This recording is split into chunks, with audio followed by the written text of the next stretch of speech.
ಶ್ರೀ ಗುರು ರಾಘವೇಂದ್ರಾಯ ನಮಃ. ಎಲ್ಲರಿಗೂ ನನ್ನ ನಮಸ್ಕಾರಗಳನ್ನ ತಿಳಿಸ್ತಾ, ನಾವು ರಾಯರ ಹತ್ರ ಏನೋ ಒಂದು ನಮ್ಮ ಕಷ್ಟನ ಹೇಳ್ಕೊಂಡಾಗ ಅಥವಾ ನಮ್ಮ ನೋವು ದುಃಖಗಳನ್ನ ರಾಯರ ಹತ್ರ ಹೇಳ್ಕೊಂಡಾಗ ತಕ್ಷಣಕ್ಕೆ ರಾಯರು ನಮ್ಮ ಕಷ್ಟನ ನಮ್ಮಿಂದ ದೂರ ಮಾಡಿದಾಗ ಅಥವಾ ನಮ್ಮ ನೋವು ದುಃಖಗಳಿಗೆ ತಕ್ಷಣವೇ ಸಮಾಧಾನ ಮಾಡಿದಾಗ ರಾಯರು ನಮಗೆ ಆ ಕ್ಷಣಕ್ಕೆ ಬರುವಂತಹ ಮಾತು ರಾಯರಿದ್ದಾರೆ ಅಂತ ಹೇಳಿ. ಇವತ್ತಂತೂ ನನಗೆ ತುಂಬ ಅಂದರೆ ತುಂಬ ಖುಷಿ ಆಯಿತು. 2 ದಿನಗಳಿಂದ ನಾನು ಏನು ಬೇಸರ ಪಟ್ಕೊಳ್ತಿದ್ದೆ, ಪಾರಿವಾಳಗಳು ಬರ್ತಿಲ್ಲ, ನಾನು ಕೊಡ್ತಿರೋ ಆಹಾರನ ತಿಂತಿಲ್ಲ ಅಂತ ಹೇಳಿ ಎಷ್ಟೆಲ್ಲ ಬೇಸರ ಪಟ್ಕೊಳ್ತಿದ್ದೆ. ನಿನ್ನೆ ಸ್ವಲ್ಪ ಸಮಾಧಾನವಾಗಿದ್ದೆ. ಯಾಕಂತ ಅಂದರೆ ನಾನು ಹಾಕಿ ಬಂದ ಮೇಲೆ ಮತ್ತೆ ಎಷ್ಟೋ ಹೊತ್ತು ಬಿಟ್ಟು ಹೋಗಿ ನೋಡಿದಾಗ ಅಲ್ಲಿದ್ದಂತಹ ಕಾಳುಗಳನ್ನ ಒಂದಷ್ಟು ತಿಂದು ಹೋಗಿತ್ತು. ಆಗ ಸಮಾಧಾನ ಆಯಿತು.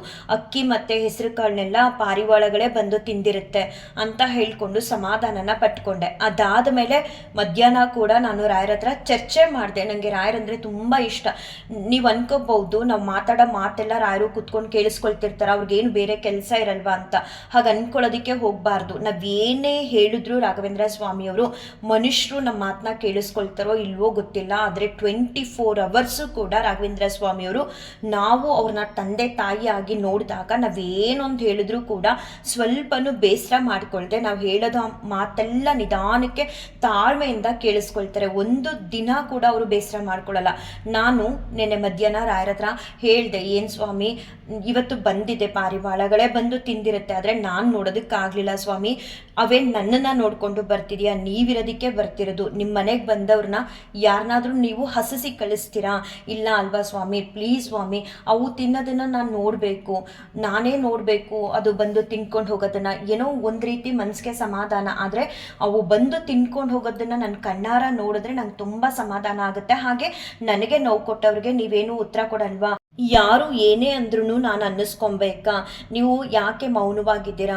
ಅಮ್ಮ ಅವರು ಮಾತಾಡಿದ ರೀತಿ ತಪ್ಪು, ಹೇಳಿದ ಮಾತುಗಳು ತಪ್ಪು, ರೇಗಿದಂತೂ ನಂಗೆ ನೆನ್ಪು ಮಾಡ್ಕೊಂಡಾಗೆಲ್ಲ ಬೇಜಾರಾಗ್ತಿದೆ.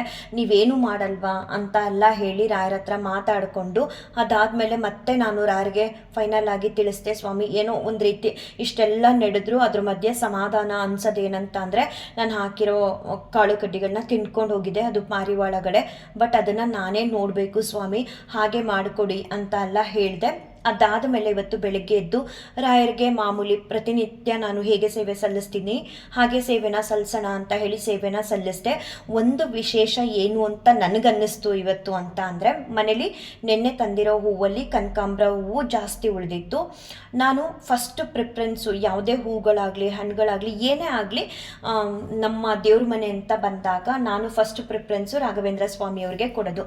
ಯಾಕಂತ ಅಂದರೆ ಇವತ್ತು ನನಗೆ ಯಾವ ದೇವರಿಂದ ಅನುಗ್ರಹನ ನಾನು ಪಡ್ಕೊಳ್ತಿದ್ದೀನಿ, ಅವರಿಂದ ಆಶೀರ್ವಾದನ ಹೂವಿನ ಮೂಲಕ ಪಡ್ಕೊತಿದ್ದೀನಿ ಅಂತ ಅಂದರೆ ಅದಕ್ಕೆ ಕಾರಣ ರಾಘವೇಂದ್ರ ಸ್ವಾಮಿಯವರು. ರಾಯರಿಲ್ಲದೆ ನನಗೆ ಯಾವ ಒಂದು ದೇವ್ರ ಫೋಟೋನೂ ಕೂಡ ಇಟ್ಟು ಪೂಜೆ ಮಾಡೋಕ್ಕಾಗ್ತಿರ್ಲಿಲ್ಲ, ಮತ್ತು ಆ ಭಗವಂತನಿಂದ ನಾನು ಹೂವಿನ ಮೂಲಕ ಆಶೀರ್ವಾದ ಕೂಡ ಪಡ್ಕೊಳಕ್ಕಾಗ್ತಿರ್ಲಿಲ್ಲ. ಹೇಳ್ತಾರಲ್ಲ, ಗುರುಗಳ ಮುಖಾಂತರನೇ ನಾವು ಭಗವಂತನ ದರ್ಶನ ಮಾಡೋದಕ್ಕೆ ಸಾಧ್ಯ ಆಗೋದು. ಯಾಕಂತಂದರೆ ಗುರುಗಳು ನಮಗೆ ಮತ್ತು ಭಗವಂತನಿಗೆ ಒಂದು ಕೊಂಡಿ ಆಗಿರ್ತಾರೆ. ನಾವು ಯಾವಾಗ ಗುರುಗಳ ಪಾದನ ಗಟ್ಟಿಯಾಗಿ ಹಿಡಿದು ಅವ್ರ ಸೇವೆನ ಮಾಡ್ತೀವೋ ಆಗ ಗುರುಗಳು ನಮಗೆ ಭಗವಂತನ ದರ್ಶನನ ಮಾಡಿಸ್ತಾರೆ. ಸೊ ಆ ಕಾರಣಕ್ಕೆ ನಾನು ಏನೇ ಒಂದು ತಂದ್ರೂ ಮೊದಲು ರಾಯರು ಅಂತಲೇ ನಾನು ಎತ್ತಿಡೋದು, ರಾಯರಿಗೆ ಅಂತ ಕೊಡೋದು ಎಲ್ಲ ಮಾಡ್ತೀನಿ. ಸೊ ಇವತ್ತು ಅಷ್ಟು ಕನಕಾಂಬರ ಹೂವಲ್ಲಿ ನಾನೇನು ಮಾಡಿದೆ, ಯಾವ ದೇವ್ರ ಫೋಟೋಗೂ ಹಾಕಬೇಕು ಅಂತ ಅನ್ನಿಸ್ಲಿಲ್ಲ, ರಾಘವೇಂದ್ರ ಸ್ವಾಮಿಯವ್ರಿಗೇ ಫುಲ್ ಮಾಲೆ ಥರ ಮಾಡಿ ಹಾಕಿದೆ.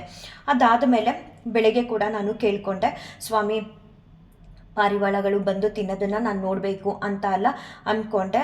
ಮತ್ತೆ ಮಧ್ಯಾಹ್ನ ಬಂದು ಇವತ್ತು ಬೃಂದಾವನದ ರಾಯರ ದರ್ಶನನ ಮಾಡಿದಾಗ ನನಗನ್ಸಿದ್ದು, ಇವತ್ತು ಬೃಂದಾವನದ ರಾಯರ ದರ್ಶನದಲ್ಲಿ ಹೆಚ್ಚಾಗಿ ಕನಕಾಂಬರ ಹೂವಿನಿಂದನೇ ಅಲಂಕಾರನ ಮಾಡಿದ್ದಾರೆ. ನೀವು ನೋಡ್ಬೋದು ಸ್ಟಾರ್ಟಿಂಗ್ ಹಾಕಿರೋ ರಾಯರ ಫೋಟೋ ಇವತ್ತಿನ ಬೃಂದಾವನದ ರಾಯರ ದರ್ಶನದ ಫೋಟೋ.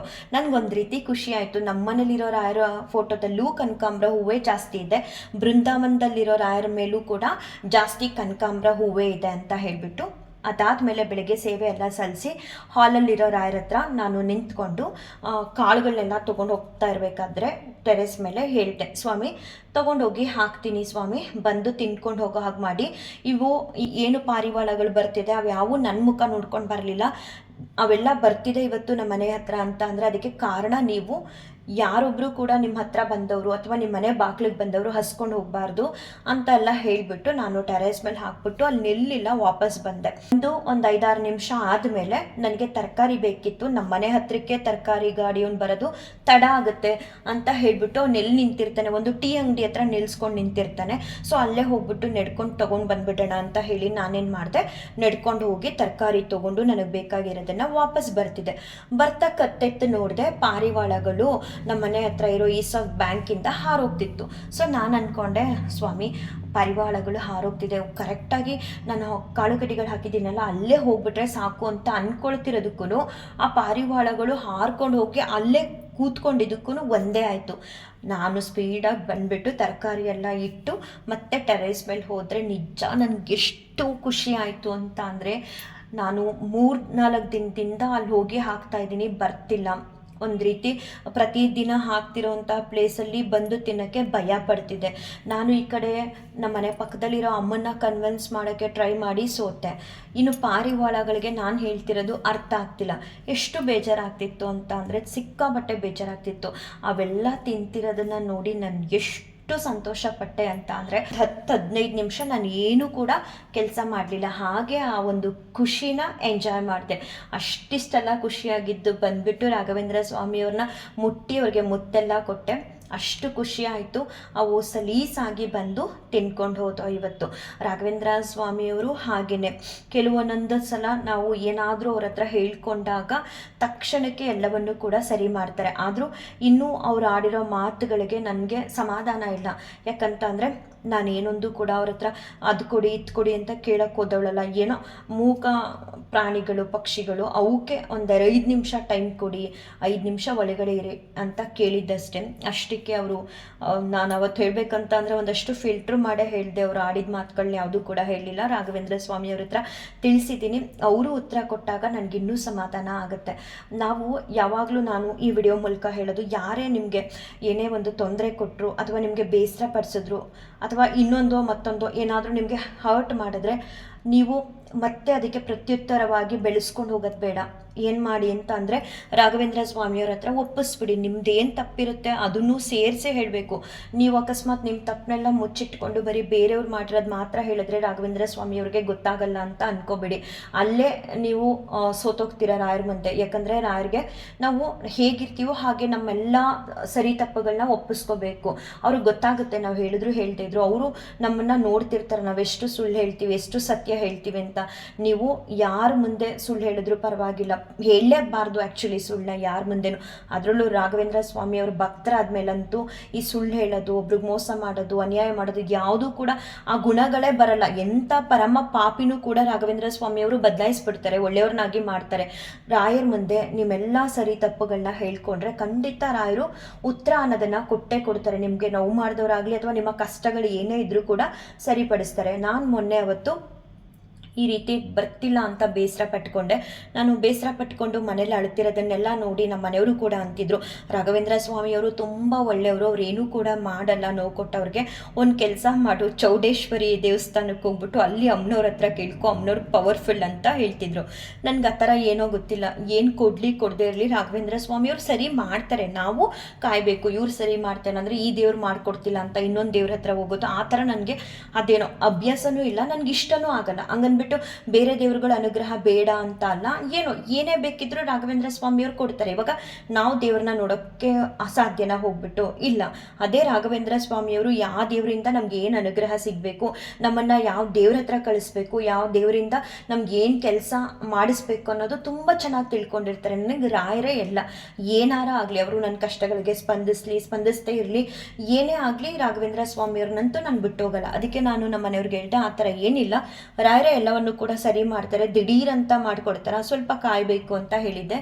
ಇವತ್ತಂತೂ ಈ ರೀತಿ ಬಂದು ಪಾರಿವಾಳಗಳು ತಿನ್ಕೊಂಡು ಹೋದ್ಮೇಲೆ ಅವರು ನಮ್ಮ ಮನೆಯವರು ಕೂಡ ಎದ್ದ ತಕ್ಷಣ ಹೇಳಿದೆ, ನೀವು ಹೇಳ್ತಿದ್ರಲ್ಲ ರಾಯರಿಂದ ಆಗಲ್ಲ ಅಂತ, ರಾಯರು ನೋಡಿ ಪಾರಿವಾಳಗಳು ಬಂದು ತಿನ್ನೋ ಹಾಗೆ ಮಾಡಿದ್ರು. ಏನೇ ಆಗಲಿ ಪ್ರಾಣಿ ಪಕ್ಷಿಗಳು ಈಗ ನಾವು ಸಾಕಿದ್ರೆ ಸಲೀಸಾಗಿ ಬರ್ತವೆ, ಅವು ಎಲ್ಲಿಂದನೋ ಬರುತ್ತೆ, ತಿನ್ಕೊಂಡು ಹೋಗುತ್ತೆ. ಅವಕ್ಕೂ ಭಯ ಅನ್ನೋದು ಇರುತ್ತಲ್ವ.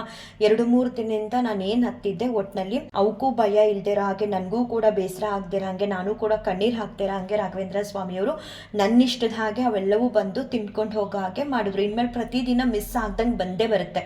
ನಂಗೆ ಹೆಂಗಾಗ್ತಿತ್ತು ಅಂದರೆ ಪಾಪ ತುಂತುರು ಮಳೆ ಬರ್ತಿತ್ತು ಬೆಳಗ್ಗೆ ಟೈಮ್, ಆ ಟೈಮಲ್ಲಿ ಕೂಡ ಬರ್ತಿತ್ತು. ಅಂತೂ ನನಗಂತೂ ಸಿಕ್ಕಾಬಟ್ಟೆ ಖುಷಿ ಆಯಿತು. ಅವತ್ತು ನಾನು ಬೇಜಾರನ್ನು ಕೂಡ ಹೇಳ್ಕೊಂಡಿದ್ದೆ ವಿಡಿಯೋದಲ್ಲಿ. ಹೇಳ್ಕೊಂಡು ಕೊನೆ ಲೈನಲ್ಲಿ ಹೇಳಿದ್ದೆ, ರಾಯರಿದ್ದಾರೆ ಏನೋ ಎಲ್ಲವನ್ನು ಸರಿ ಮಾಡ್ತಾರೆ ಅಂತ ನಾನು ನಂಬ್ಕೊಳ್ತೀನಿ ಅಂತ. ರಾಯರು ನನ್ನ ಒಂದು ಏನು ನೆನ್ನೆ ಮೊನ್ನೆ ಎಲ್ಲ ಮನೇಲಿ ಡಿಸ್ಟರ್ಬ್ ಆಗಿತ್ತು ಮೈಂಡ್ ಆಗಲಿ ಅಥವಾ ಒಂದು ರೀತಿ ನನಗೆ ತೃಪ್ತಿ ಅನ್ನೋದೇ ಇರ್ತಿಲ್ಲ, ಊಟ ಮಾಡಿದ್ರೂ ಮನಸ್ಸಿಗೆ ಒಂಥರ ತೃಪ್ತಿ ಅನ್ನೋದು ಸಿಗ್ತಿರ್ಲಿಲ್ಲ. ಅದನ್ನು ಇವತ್ತು ಕಂಪ್ಲೀಟಾಗಿ ನನಗಿದ್ದಿದ್ದೊಂದು ಪ್ರಾಬ್ಲಮ್ ಅಂತ ಏನು ಹೇಳ್ಬೋದು ಅದನ್ನು ದೂರ ಮಾಡಿದ್ರು. ಯಾವಾಗಲೂ ನಾನು ಈ ವಿಡಿಯೋ ಮೂಲಕ ಹೇಳೋದು, ಯಾರೇ ನಿಮಗೆ ನೋವು ಕೊಡಲಿ, ಏನೇ ಕಷ್ಟಗಳಿರಲಿ ಅಥವಾ ನಿಮ್ಗೆ ಎಂಥದ್ದೇ ಸಮಸ್ಯೆಗಳಿರಲಿ, ರಾಘವೇಂದ್ರ ಸ್ವಾಮಿಯವ್ರ ಹತ್ರ ನಾವು ಹೇಳಿದ್ದೀವಿ ಅಂತ ಅಂದಮೇಲೆ ಅದು 10 ವರ್ಷ ಆಗಲಿ 10 ತಿಂಗಳಾಗಲಿ 10 ದಿನ ಆಗಲಿ ಬಿಟ್ಬಿಡ್ಬೇಕು. ರಾಯರು ಕೇಳಿಸ್ಕೊಳ್ತಾರೆ. ನಾನು ಹೇಳಿದ್ನಲ್ಲ, ಒಬ್ಬ ಮನುಷ್ಯ ನಮ್ಮ ಮಾತನ್ನ ಕೇಳಿಸ್ಕೊಳ್ಳೋದಕ್ಕೆ ಹಿಂದೇಟಾಕ್ಬೋದು, ರಾಘವೇಂದ್ರ ಸ್ವಾಮಿಯವರು ಆ ರೀತಿ ಅಲ್ಲವೇ ಅಲ್ಲ. ಎಲ್ಲ ನನ್ನೊಬ್ಳು ಮಾತಂತಲ್ಲ, ಎಷ್ಟು ಕೋಟ್ಯಾಂತರ ಭಕ್ತರಿದ್ದಾರೆ, ಎಲ್ಲರ ಮಾತನ್ನು ಕೂಡ ತುಂಬ ಪೇಷನ್ಸಿಂದ ಕೇಳಿಸ್ಕೊಂಡು ಯಾರ್ಯಾರಿಗೆ ಏನೇನು ಕೊಡಬೇಕು ಕೊಡಬಾರ್ದು ಅನ್ನೋ ನಿರ್ಧಾರನ ರಾಯರು ಮಾಡ್ತಾರೆ. ಅದನ್ನು ಬಿಟ್ಟು ನಾವೇನಾದರೂ ಯಾರೋ ನಮಗೆ ತೊಂದರೆ ಕೊಡ್ತಿದ್ದಾರೆ, ಯಾರೋ ನಮಗೆ ನೋವು ಮಾಡ್ತಿದ್ದಾರೆ, ತಾಳು ನಾವು ಕೂಡ ಅವ್ರಿಗೆ 100 ಪಟ್ಟು ನೋವು ಮಾಡೋಣ ಅಥವಾ ನಾವು ಕೂಡ ಅವ್ರಿಗೆ ತೊಂದರೆ ಕೊಡೋಣ ಅಂತ ಹೋದರೆ ರಾಯರಂತೂ ನಮ್ಮನ್ನು ಒಪ್ಪಲ್ಲ. ನಾವು ರಾಯರ ಹತ್ರ ಹೇಳ್ಕೊಂಡ್ರೆ ನಮಗೆ ರಾಯರಿದ್ದಾರೆ, ಎಂಥ ಕಷ್ಟಗಳು ಬರಲಿ, ಎಂಥ ನೋವುಗಳು ಬರಲಿ, ಎಂಥ ದುಃಖಗಳು ಬರಲಿ, ರಾಘವೇಂದ್ರ ಸ್ವಾಮಿಯವರು ಇದ್ದಾರೆ, ಸರಿಪಡಿಸ್ತಾರೆ ಅನ್ನೋ ಒಂದು ನಂಬಿಕೆ ಮೇಲೆ ಅವ್ರಿಗೆ ಒಪ್ಪಿಸ್ಬಿಟ್ಟು ಅವ್ರ ಸೇವೆನ ಮಾಡಿದಾಗ ಖಂಡಿತವಾಗ್ಲೂ ರಾಯರು ನಮ್ಮ ತಪ್ಪುಗಳಿದ್ರೆ ನಮಗೆ ತೋರಿಸ್ಕೊಡ್ತಾರೆ ಅಥವಾ ನಮಗೆ ನೋವು ಕೊಟ್ಟವ್ರಿಗೆ ನಮ್ಮಿಂದನೇ ಉತ್ತರ ಅನ್ನೋದನ್ನು ಕೊಡಿಸ್ತಾರೆ. ಯಾವಾಗಲೂ ರಾಘವೇಂದ್ರ ಸ್ವಾಮಿಯವರು ಅಂತ ಅಂದ್ರೇ ನ್ಯಾಯ ನೀತಿ ಸತ್ಯ ಧರ್ಮ. ಯಾರು ನ್ಯಾಯ ನೀತಿ ಸತ್ಯ ಧರ್ಮದ ಹಾದಿಲಿ ಹೋಗ್ತಾರೋ, ನಾನು ಅವರು ಇವರು ಅಂತಲ್ಲ, ಪ್ರತಿಯೊಂದು ಜೀವರಾಶಿಗಳಲ್ಲೂ ನ್ಯಾಯ ನೀತಿ ಸತ್ಯ ಧರ್ಮ ಅನ್ನೋದಿದ್ದರೆ ಭಗವಂತ ಅಂಥವ್ರನ್ನ ಎಂದೂ ಕೂಡ ಕೈ ಬಿಡೋಕ್ಕೆ ಸಾಧ್ಯನೇ ಇಲ್ಲ. ಕಾಪಾಡ್ತಾನೆ. ಎಲ್ಲ ಕಷ್ಟಗಳಿಂದ ಅವ್ರನ್ನ ಕಾಪಾಡಿ ಕೈ ಹಿಡಿತಾರೆ ಭಗವಂತ. ಹಾಗೆ ಇದೇ ಭಾನುವಾರ ಅಂದರೆ ಮಾರ್ಚ್ 15ನೇ ತಾರೀಕು ಪಾಪ ವಿಮೋಚಿನಿ ಏಕಾದಶಿ ಬರ್ತಿದೆ. ಶ್ರದ್ಧಾ ಭಕ್ತಿ ನಿಷ್ಠೆಯೊಂದಿಗೆ ಪ್ರತಿಯೊಂದು ಏಕಾದಶಿನೂ ಆಚರಣೆ ಮಾಡಿ ಭಗವಂತನ ಅನುಗ್ರಹ ಆಶೀರ್ವಾದನ ಹೆಚ್ಚಾಗಿ ಪಡ್ಕೊಳ್ಳಿ. ಎಲ್ಲ ವ್ರತಾಚರಣೆಗಳನ್ನು ನಾವು ಮಾಡಬೇಕು, ಸಾಧ್ಯ ಆದಷ್ಟು ಅದು ಭಗವಂತನ ಸೇವೆ ಅಂತ ತಿಳಿದು ಮಾಡಬೇಕು. ಮೊನ್ನೆ ಅಷ್ಟೇ, ಈಗ ನಮಗೆ ಸಾಮಾನ್ಯವಾಗಿ ರಾಯರ ಭಕ್ತರು ಅಂತ ಅಂದಾಗ ನೆನಪಾಗದೆ ಮೊದಲಿಗೆ ನಮ್ಮ ಜಗ್ಗೇಶ್ ಸರ್ ಅವರು ಇನ್ಸ್ಟಾಗ್ರಾಮಲ್ಲಿ ಹಾಕಿದ್ರು ಏನಂತ ಅಂದರೆ, ನಿಜ ನನಗೆಷ್ಟು ಅದನ್ನು ನೋಡಿ ನಾನೇ ಎಷ್ಟೋ ಬಾರಿ ರಾಯರ ಹತ್ರ ಏನೇನೋ ಕೇಳ್ತಿದ್ದೆ, ಏನು ಸ್ವಾಮಿ ಹಾಗೆ ಹೀಗೆ ಅಂತೆಲ್ಲ ಹೇಳ್ತಿದ್ದೆ. ಅವರ ಭಕ್ತಿನ ನೋಡಿ ನಾನು ಏನೂ ಕೂಡ ಮಾತೇ ಆಡಬಾರ್ದು ಇನ್ನು ಮುಂದೆ ರಾಯರ ಹತ್ರ ಅಂತ ಅಂದ್ಕೊಂಡೆ. ಏನಂತ ಅಂದರೆ, ಅವ್ರ ದೇವ್ರ ಮನೆಯಲ್ಲಿ ಇಟ್ಟಿರುವಂತಹ ಗಣೇಶಂದು ಮತ್ತು ರಾಘವೇಂದ್ರ ಸ್ವಾಮಿಯವ್ರ ಫೋಟೋನ ಒಂದು ಮಾರ್ಕ್ ಮಾಡಿ ಹಾಕಿದ್ರು. 40 ವರ್ಷದಿಂದ ಅವರು ಆ ರಾಘವೇಂದ್ರ ಸ್ವಾಮಿಯವರ ಮತ್ತು ಗಣೇಶನ ಮೂರ್ತಿನ ಇಟ್ಕೊಂಡು ಪೂಜೆ ಮಾಡ್ತಾನೆ ಬರ್ತಿದ್ದಾರಂತೆ. ಅವರು ಆ ವ್ರತ ಈ ವ್ರತ ಅಂತ ಅಲ್ವಂತೆ ಎಷ್ಟೋ ವ್ರತಾಚರಣೆಗಳನ್ನ ಮಾಡಿದಾರಂತೆ. ಒಂದ್ಸಲ ಸಂಕಷ್ಟಹರ ಚತುರ್ಥಿ ಇತ್ತಂತೆ, ಮತ್ತು ಅವರು ದೇವ್ರ ಹತ್ರ ಹೇಳಿದ್ರಂತೆ, ನಾನು ನನ್ನ ಕೆಲಸ ಮುಗಿಸ್ಕೊಂಡು ಅಂದರೆ ಸಿನಿಮಾದು ಕೆಲಸ ಮುಗಿಸ್ಕೊಂಡು ಎಷ್ಟೊತ್ತಾದರೂ ಸರಿ ಬಂದು ಪೂಜೆನ ಮಾಡೇ ಮಾಡ್ತೀನಿ ಅಂತ ಹೇಳಿ ಹೋದ್ರಂತೆ. ಅವತ್ತು ರಾತ್ರಿ ಅವ್ರಿಗೆ ಇವರು ರವಿಚಂದ್ರನ್ ಸರ್ದು ಯಾವುದೋ ಒಂದು ಮೂವಿ ಇತ್ತಂತೆ, ಅದು ಎಲ್ಲ ಕಂಪ್ಲೀಟಾಗಿ ಮುಗಿದು ಬರೋದಕ್ಕೆ 2:40 ಹತ್ರ ಆಯ್ತಂತೆ ಅಲ್ಲೇನೆ. ಆಗ ಕೈಯಲ್ಲಿ ₹1 ದುಡ್ಡಿಲ್ವಂತೆ. ಅವರು ಏನಪ್ಪ ಮಾಡೋದು, ಇಷ್ಟೊತ್ತಾಗೋಯ್ತು ಅಂತ ಹೇಳಿಬಿಟ್ಟು ರವಿಚಂದ್ರನ್ ಸರ್ ಹತ್ರ ದುಡ್ಡು ಕೇಳ್ತಾರಂತೆ. ಸರ್ ಪೂಜೆಗೆ ಅಂತ ದುಡ್ಡು ಬೇಕು ಅಂದಾಗ ರವಿಚಂದ್ರನ್ ಸರು ₹200 ಕೊಡೋದ್ಬಿಟ್ಟು ಜಗ್ಗೇಶ್ ಸರ್ ಅವರು ₹200 ಕೇಳ್ತಾರಂತೆ ಸಂಕಷ್ಟಹರ ಚತುರ್ಥಿ ಪೂಜೆಗೆ ಅಂತ ಹೇಳ್ಬಿಟ್ಟು. ಆಗ ರವಿಚಂದ್ರನ್ ಸರು ₹500 ಕೊಡೋದಕ್ಕೆ ಕೇಳ್ತಾರಂತೆ ಅವ್ರ ಮ್ಯಾನೇಜರ್ಗೆ. ಮತ್ತು ಜಗ್ಗೇಶ್ ಸರು ಅಷ್ಟೊತ್ತಿನಲ್ಲಿ ಅರ್ಥ ಮಾಡ್ಕೊಳ್ಳಿ, ನಾವು ಅಷ್ಟೊತ್ತಿಗೆ ಸಂಕಷ್ಟಹರ ಚತುರ್ಥಿ ಇರೋ ತಾನೇ ಮುಗ್ದೋಯ್ತಲ್ಲ, ಇನ್ನೇನು ದೀಪ ಹಚ್ಚೋದು, ಅಯ್ಯೋ ಇನ್ನೇನು ಮಾಡೋದು ಅಂತ ಹೇಳಿ ಚೆನ್ನಾಗಿ ತಿಂದ್ಬಿಟ್ಟು ಮಲಗಿಬಿಡ್ತೀವಿ. ಆದರೆ ಜಗ್ಗೇಶ್ ಸರು ಹೇಳಿದರು, ನಾನು ಎಷ್ಟೊತ್ತಾದರೂ ಸರಿ ಬಂದು ಪೂಜೆ ಮಾಡ್ತೀನಿ ಅಂತ. ಆಮೇಲೆ ರವಿಚಂದ್ರನ್ ಸರ್ ಕೊಟ್ಟರೋ ದುಡ್ಡನ್ನ ತೊಗೊಂಡು ಬಂದು ಮಾರ್ಕೆಟ್ಗೆ ಹೋಗಿ ಅಲ್ಲಿ ಮೆನ್ಷನ್ ಮಾಡಿದ್ದಾರೆ ಯಾವ ಮಾರ್ಕೆಟು ಅಂತ. ಅಲ್ಲಿಂದ ಹೂಗಳು ಹಣ್ಣು ಎಲ್ಲ ತಂದು ಪೂಜೆನ ಮಾಡಿ ನಂತರ ಅವರು ಅಷ್ಟರೊಳಗಡೆ ಬೆಳ್ಕರ್ದೇ ಹೋಗಿತ್ತಂತೆ. ಪೂಜೆ ಮಾಡಿದ್ರಂತೆ. ಒಟ್ಟಿನಲ್ಲಿ ಎಷ್ಟೊತ್ತಾದರೂ ಸರಿ ನಾವು ಭಗವಂತನ ಸೇವೆನ ಮಾಡಬೇಕು, ಮಾಡ್ತೀವಿ ಅಂದಮೇಲೆ ಮಾಡಬೇಕು. ಈ ಕಳ್ಕೊಳ್ಳೋದು ಏನೂ ಇಲ್ಲ. ಈಗ ಅವರು ನಾವು ಅನ್ಕೋತೀವಿ ಎಷ್ಟೆಲ್ಲ ಒಳ್ಳೇದು ಮಾಡಿದಾರಲ್ವ ರಾಯರು ಜಗ್ಗೇಶ್ವರ್ಗೆ ಅಂತ. ಆದರೆ ಅವ್ರು ಪಟ್ಟಿರೋ ಕಷ್ಟ ಅವ್ರು ಹೇಳಿದ್ದಾರೆ. ಅದೇ ದೇವ್ರ ಮುಂದೆ ಎಷ್ಟೋ ಅವಮಾನ, ನೋವು, ಅವ್ರ ಕಷ್ಟಗಳನ್ನ ಹೇಳ್ಕೊಂಡು ಹತ್ತಿದಾರಂತೆ. ಆದರೆ ಇವತ್ತು ಅವ್ರನ್ನ ಯಾವ ಮಟ್ಟಕ್ಕೆ ರಾಘವೇಂದ್ರ ಸ್ವಾಮಿಯವರು ಕರ್ಕೊಂಡು ಹೋಗಿದ್ದಾರೆ ಅಂದರೆ ಅವ್ರು ಮಾಡಿರೋ ಸೇವೆ ಎಷ್ಟು ದೊಡ್ಡದು. ನಾವು 2 ವರ್ಷ 3 ವರ್ಷ 10 ವರ್ಷದಿಂದ ಮಾಡಿಬಿಟ್ಟು ನಾವು ರಾಯರ ಪೂಜೆ ಮಾಡಿದ್ದೀವಿ, ನಾವು ರಾಯರ ಬಗ್ಗೆ ತಿಳ್ಕೊಂಡಿದ್ದೀವಿ ಅಂತ ಅಂತೀವಲ್ವಾ. ಇವಾಗ ನಾನೇ ಎಷ್ಟೋ ಬಾರಿ ರಾಯರ ಹತ್ರ ಕೇಳ್ಕೊಳ್ತೀನಿ, ಸ್ವಾಮಿ ಏನಕ್ಕೆ ಸ್ವಾಮಿ ಅವ್ರಿಗೆ ಹಂಗೆ ನನಗೆ ಹಿಂಗೆ ಅಂತ ಅಂದ್ಬಿಟ್ಟು. ನಿಜವಾಗ್ಲೂ ಅವರ ಭಕ್ತಿ ನೋಡಿ ನನಗೆ ನಿಜ ಇನ್ನೂ ನಾವು ಭಕ್ತಿನ ಬೆಳೆಸ್ಕೋಬೇಕು, ಭಗವಂತನಲ್ಲಿ ಅನನ್ಯವಾದ ಭಕ್ತಿನ ಹೊಂದಬೇಕು ಅಂತ ಅನ್ನಿಸ್ತು. ಆ ಒಂದು ಇನ್ಸಿಡೆಂಟ್ನ ನಾನು ಕೇಳಿದ್ಮೇಲೆ ನಿಜವಾಗ್ಲೂ ಅಷ್ಟು ಅವರು ಹೇಳ್ತಾರೆ ಪೂಜೆನ ಮಾಡಬೇಕು, ಪ್ರತಿಯೊಬ್ಬರು ಪೂಜೆನ ಮಾಡಬೇಕು. ನಮ್ಮ ಕಷ್ಟಗಳಲ್ಲಿ ಭಗವಂತ ಕೈ ಹಿಡಿತಾರೆ. ನಾವು ಮಾಡುವಂಥ ಒಂದು ಪೂಜಾ ಫಲ ನಮ್ಮನ್ನು ಕಾಪಾಡುತ್ತೆ. ಆಮೇಲೆ ನೋಡಿ, ನಾವೇ ಯಾರೇ ಆಗಿರಲಿ, ಇವಾಗ ನಾನೇ ಆಗಲಿ ಮತ್ತೊಬ್ಬರಾಗಲಿ ಇನ್ನೊಬ್ಬರಾಗಲಿ ಅಷ್ಟೊತ್ತೊಂದು ರಾತ್ರಿಲಿ ಇನ್ನೇನು ಚತುರ್ಥಿನೇ ಮುಗ್ದೋಯ್ತು, ಇನ್ನೇನು ಪೂಜೆ ಮಾಡೋದು ಅಂತ ಅಂದ್ಕೊಂಡು ಸುಮ್ಮನೆ ದುಡ್ಡು ಇಸ್ಕೊಂಡು ಹೋಗಿ ಊಟ ಮಾಡಿಬಿಟ್ಟು ಮಲ್ಕೊಬಿಡ್ತಿತ್ತು. ಆದರೆ ಜಗ್ಗಿ ಸರ್ ಆ ಥರ ಮಾಡಲೇ ಇಲ್ಲ. ಅವರು ದೇವ್ರಿಗೆ ಹೇಳಿದ್ದೆ ನಾನು ಬಂದು ಪೂಜೆ ಮಾಡ್ತೀನಿ ಅಂತ ಹೇಳಿ, ಆ ಮಾತನ್ನ ತಪ್ಪಾರ್ದು ನಾನು ಮಾಡಬೇಕು, ವ್ರತಾಚರಣೆನ ಮಾಡ್ತೀನಿ ಅಂತ ಹೇಳಿ ಎಷ್ಟೊತ್ತಾದ್ರೇನು ಆ ದಿನ ಮುಗಿದ್ರೂ ಪರವಾಗಿಲ್ಲ ಅಂತ ಹೇಳಿ ಮಾಡಿದರು. ನಿಜವಾಗ್ಲೂ ನಿಮ್ಮ ಯಾವ ಕಷ್ಟಗಳಿರಲಿ ಅಥವಾ ನಿಮ್ಮ ಯಾವ ಒಂದು ಸಮಸ್ಯೆಗಳಿರಲಿ ಎಲ್ಲದಕ್ಕೂ ಕೂಡ ರಾಘವೇಂದ್ರ ಸ್ವಾಮಿಯವ್ರ ಬಳಿ ಪರಿಹಾರ ಅನ್ನೋದು ಇರುತ್ತೆ. ನಾವು ಏನು ಕೂಡ ಮಾಡದೆ ಸ್ವಾಮಿ ನಂಗೆ ಅದು ಕೊಟ್ಬಿಡಿ, ಸ್ವಾಮಿ ನಮ್ಗೆ ಇದು ಕೊಟ್ಬಿಡಿ ಅಂದರೆ ಖಂಡಿತ ಕೊಡಲ್ಲ. ಸ್ವಾಮಿ ನಮ್ಮನ್ನು ಉದ್ಧಾರ ಮಾಡಿ ಅವ್ರ ಪಾದನ ಹಿಡಿಬೇಕು, ಅವ್ರ ಸೇವೆನ ಮಾಡಬೇಕು. ಎಷ್ಟೋ ಸೇವೆಗಳಿದೆ, ಅದರಲ್ಲಿ ಯಾವುದಾದ್ರೂ ಒಂದು ಮಾಡಬೇಕು. ಏಕಾದಶಿ ಕೂಡ ತುಂಬಾ, ನಾನು ಅವತ್ತೇ ಹೇಳಿದ್ದೀನಿ, ಎಲ್ಲ ವ್ರತಗಳಲ್ಲೂ ಕೂಡ ಅತ್ಯಂತ ಶ್ರೇಷ್ಠವಾದ ವ್ರತಾಚರಣೆ ಅಂತ ಅಂದರೆ ಏಕಾದಶಿ ವ್ರತಾಚರಣೆ. ಎಷ್ಟರ ಮಟ್ಟಿಗೆ ಅಂತ ಅಂದರೆ ಭಗವಂತ ಕೂಡ ಅಂದರೆ ದೇವ್ರುಗಳು ಕೂಡ ಏಕಾದಶಿ ವ್ರತಾಚರಣೆನ ಆಚರಣೆ ಮಾಡ್ತಾರಂತೆ, ಬರೀ ಮನುಷ್ಯರು ಮಾತ್ರ ಅಲ್ಲ. ಸೊ ಎಷ್ಟು ಪವರ್ಫುಲ್ ಇದೆ ಏಕಾದಶಿ ವ್ರತಾಚರಣೆ. ಮಾಡಬೇಕು ಪ್ರತಿಯೊಂದು ಏಕಾದಶಿ ವ್ರತಾಚರಣೆಗಳನ್ನ. ಹಾಗೆ ಭಗವಂತನ ಸೇವೆನ ಮಾಡಿದಾಗ ನಾವೇ ಪ್ರಶ್ನೆ ಮಾಡ್ಬೋದು ರಾಘವೇಂದ್ರ ಸ್ವಾಮಿಯವ್ರನ್ನ, ಯಾಕೆ ಸ್ವಾಮಿ ಕೊಡಲ್ಲ, ನನ್ನಲ್ಲಿ ಏನು ತಪ್ಪಿದೆ, ನಾನು ಇಷ್ಟು ಸೇವೆ ಮಾಡಿದ್ದೀನಿ ಅಂತ ಏನಾದರೂ ಇಲ್ಲ ಅಂತ ಅನ್ನೋದೇ ಇಲ್ಲ ರಾಘವೇಂದ್ರ ಸ್ವಾಮಿಯವರು. ನಾವು ಸೇವೆನ ಮಾಡಿದಾಗ ಅವ್ರ ಮುಂದೆ ಮಾತಾಡೋದಕ್ಕೂ ಕೂಡ ನಾವೇನೋ ಮಾಡಿದೀವಲ್ವಾ ಅನ್ನೋದೊಂದಿರುತ್ತೆ. ನಾವೇನು ಮಾಡಿದೆ ರಾಯರು ಅವ್ರಿಗೆ ಮಾತ್ರ ಕೊಡ್ತಾರೆ, ನಮಗೆ ಮಾತ್ರ ಕೊಡಲ್ಲ ಅಂತೆಲ್ಲ ಅಂದ್ಕೊಂಡ್ರೆ ಸುಮ್ಮನೆ ವ್ಯರ್ಥ. ನಾವು ಅದ್ರ ಬದಲು ನಾಮಸ್ಮರಣೆನ ಮಾಡಿ, ಅದು ಕೂಡ ಒಂದು ಸೇವೆ. ಕೂತಾಗ ನಿಂತಾಗ ಏನೋ ಎಷ್ಟೋ ಸೇವೆಗಳಿದೆ. ನಾವು ಮಾಡಿದಷ್ಟು ಭಗವಂತನಿಂದ ಹೆಚ್ಚಿನ ಅನುಗ್ರಹನ ಪಡ್ಕೋಬೋದು, ಪುಣ್ಯ ಅನ್ನೋದನ್ನು ಸಂಪಾದನೆ ಮಾಡ್ಬೋದು. ಸೊ ಹಾಗಾಗಿ ಮೊನ್ನೆನೂ ಕೂಡ ಹೇಳಿದ್ದಾರೆ, ಈಗಲೂ ಕೂಡ ಹೇಳ್ತಿದ್ದಾರೆ ಅಂತ ಅನ್ಕೋಬೇಡಿ. ಭಾನುವಾರ ಪಾಪ ವಿಮೋಚಿನಿ ಏಕಾದಶಿ ಬರ್ತಿದೆ. ಶ್ರದ್ಧಾ ಭಕ್ತಿ ನಿಷ್ಠೆಯೊಂದಿಗೆ ಆಚರಣೆ ಮಾಡಿ, ಭಗವಂತನ ಅನುಗ್ರಹ ಸಿಕ್ಕೇ ಸಿಗುತ್ತೆ. ನಿಮ್ಮೆಲ್ಲ ಕಷ್ಟ ಕಾರ್ಪಣ್ಯಗಳನ್ನ ರಾಘವೇಂದ್ರ ಸ್ವಾಮಿಯವರು ದೂರ ಮಾಡೇ ಮಾಡ್ತಾರೆ. ಎಲ್ಲದಕ್ಕೂ ಕೂಡ ಒಂದು ಸಮಯ ಅನ್ನೋದು ಬರಬೇಕು. ಆ ಸಮಯ ಅನ್ನೋದು ಬರೋವರೆಗೂ ನಾವು ತಾಳ್ಮೆಯಿಂದ ಭಗವಂತನ ಸೇವೆನ ಮಾಡ್ತಾ ಭಗವಂತನಲ್ಲಿ ಮನಸ್ಸಿಟ್ಟು ನಮ್ಮ ಕೆಲಸನ ಮಾಡಬೇಕು. ಖಂಡಿತ ರಾಘವೇಂದ್ರ ಸ್ವಾಮಿಯವರು ಎಲ್ಲರಿಗೂ ಕೂಡ ಒಳ್ಳೇದು ಮಾಡ್ತಾರೆ. ರಾಯರು ಎಲ್ಲರ ಕಷ್ಟ ಕಾರ್ಪಣ್ಯಗಳನ್ನ ದೂರ ಮಾಡಲಿ ಅಂತ ಇನ್ನೊಮ್ಮೆ ನಾನು ರಾಯರ ಹತ್ರ ಬೇಡ್ಕೊಳ್ತಾ ಈ ಒಂದು ವಿಡಿಯೋನ ಎಂಡ್ ಮಾಡ್ತೀನಿ. ಶ್ರೀ ಕೃಷ್ಣಾರ್ಪಣಮಸ್ತು, ಶ್ರೀ ಕೃಷ್ಣಾರ್ಪಣಮಸ್ತು, ಶ್ರೀ ಕೃಷ್ಣಾರ್ಪಣಮಸ್ತು.